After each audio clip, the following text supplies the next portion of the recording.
Hello and welcome back to the A to Z of Managing People. Today we're on to the letter N, and N is for needs and recognising your team's needs.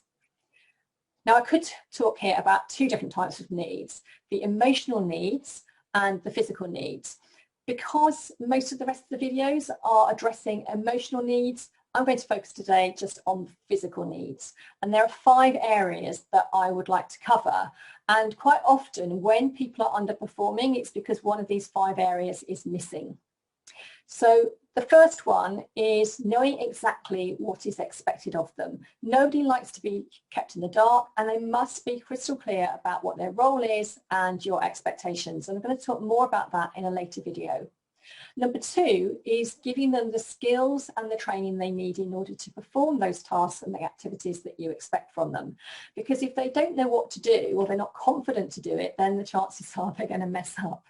The third area is ensuring that they have all the right resources, and this is something that is often overlooked.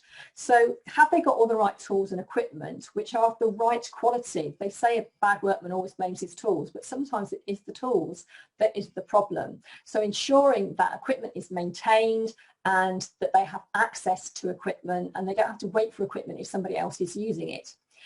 Making sure that they have all the right materials for the job. We wouldn't expect a chef to produce a gourmet meal if he hadn't got the right raw ingredients. And that principle holds true for any of your team. They have to have the right quality of products.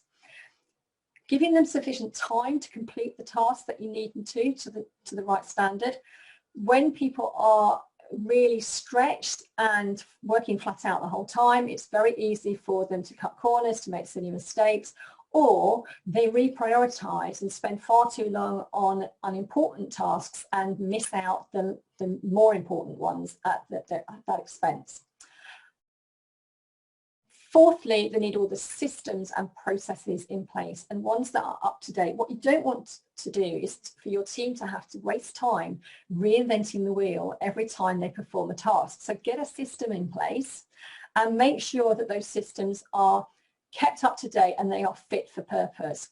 What often happens is that new things come into the process, but that you don't get rid of the things out of the bottom. People only have so much time, and the more complicated and complex the system you have, then less likely it is to be followed.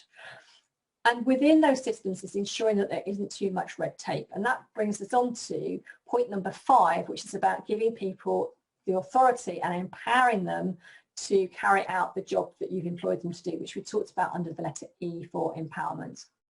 So that's it for today. 5 areas in terms of needs, knowing what's expected, giving them the training and support that they need, giving them the right resources, ensuring that the systems are in place and that they have the authority to complete the tasks that they are responsible for. So that's all for today, and I look forward to seeing you in the next video. In the meantime, if you would like to download the full PDF of all 26 tips, then the link is below. Look forward to seeing you soon. Bye for now.